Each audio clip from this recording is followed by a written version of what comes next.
So how can I help you today? Yeah. My roommate has been maintaining harassment status on me for some time. I don't know if someone asked him to do it, if he's just naturally OCD and just a grumpy old man. Mm-hmm. I don't know what his ultimate motivation, other than what he said, which is he has a problem with my attitude, supposedly. Okay. All I've tried to do is maintain mutual comfort in the room, since we live in the same room, right? Okay. So he's gone through every stage of trying to over-control, harass, trigger my PTSD, which he's aware of.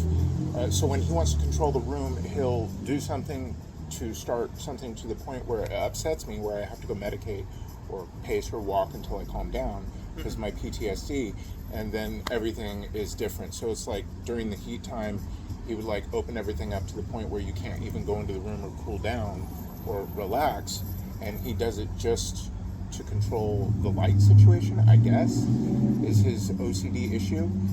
He walks in about 8:30 to turn on his light, and then he will like berate and verbally abuse you if you turn the light off if he's not in the room.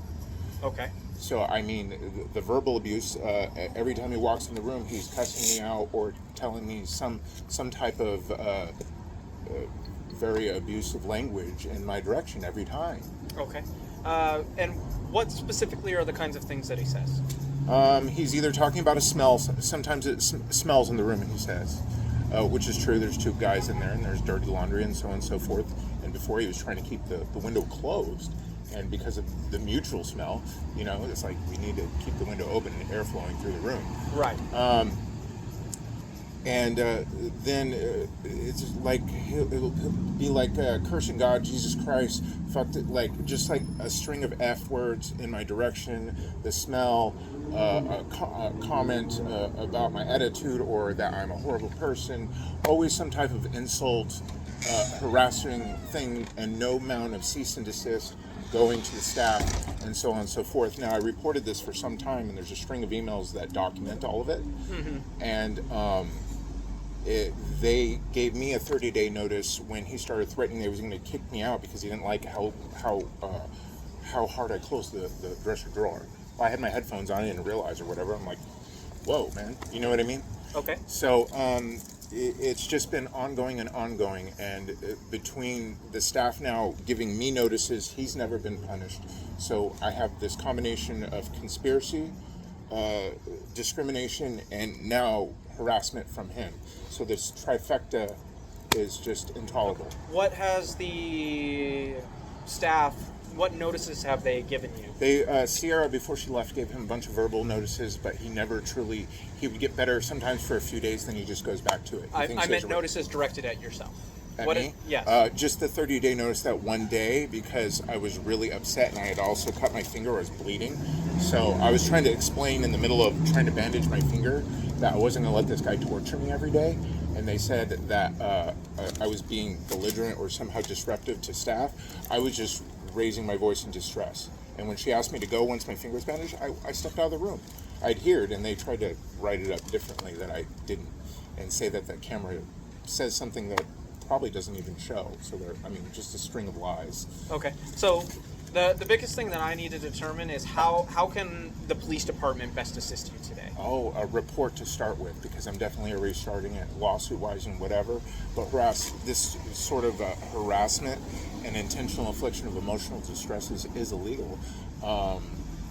So I need whatever documentation needs to be done on the other end. Okay. I do. I spoke to one of my supervisors, and apparently you sent quite a few emails. Yeah, and considering they've never acted on any of them, because they seem to think that volume of things happening to me is somehow an excuse not to do anything about any of it. Okay. The biggest thing that I need to determine here is if actions have risen to the threshold of a criminal act. That's the biggest determination that I need to make here. So maybe forwarding the emails so you can see the systematic and how long it's been going on might help you. Okay. I'll be able to get those from my supervisor. I'm not sure. I haven't sent those to them yet. So. They've been received by our department. We have the emails. You don't have all the ones I sent previously that was part of the exhibit evidence. Yes, you don't have all of it. Everything that you sent as of March. Well, I haven't forwarded everything to you because nobody contacted me to receive the rest of the evidence because I never knew which investigator or detective I'd be working with on anything. Now that we're starting something, I'm happy to forward everything to you is what I'm trying to explain to you. You don't have everything. Okay. So obviously, it seems like the primary focus is your roommate. What is his name? Dennis Schaefer. Dennis Schaefer.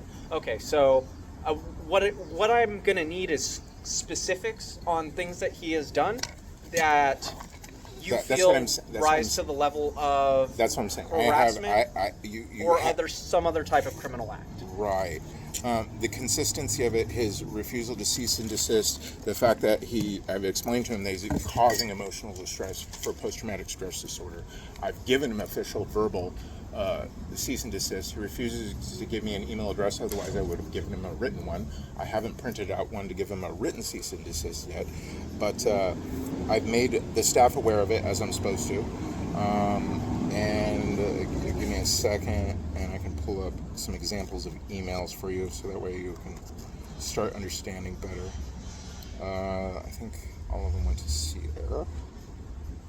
And have you brought these concerns? Have you directed these concerns at the staff of the Friendship Shelter? Yes, that's what I'm showing you. These are the emails that go to staff on this. I just had to document everything in writing rather than verbally, because people often try to disregard incorrectly or obstruct or do the minimum possible if it's not in writing, which is crazy. So here's all the documentation, and all of this to Sierra is pretty much all in Dennis, so this entire list is all Dennis specific examples. You said Sierra's no longer at the Friendship Shelter. No, she's no longer there. He has a new coordinator, Hayes is her last name. I haven't really spoken to her much. Okay, so obviously the person that you directed most of your concerns at the Friendship Shelter is no longer there. Right. Have you tried approaching the new staff with these concerns? I haven't been given her email address to start addressing this with her yet, but I did send it to my housing coordinator. I have a meeting with her tomorrow, so we'll probably have this discussion tomorrow. Okay, that would be my best recommendation, because I've done this already, but they're already included in the budding lawsuit because of the discrimination factor. You can't age discriminate just because he's an elder and not him have no consequences and me have consequences to make him comfortable when he's the one doing something wrong. Okay. They punish me to fix the situation because they just want me to complain less. That is, you don't get to harass and do that to me and just pressure me into complaining less. That's not what it works. I understand where you're coming from. From a criminal aspect, I would need to review everything that has already been sent to the department. So I think that's the best way to start. Okay. So I can do that on my end.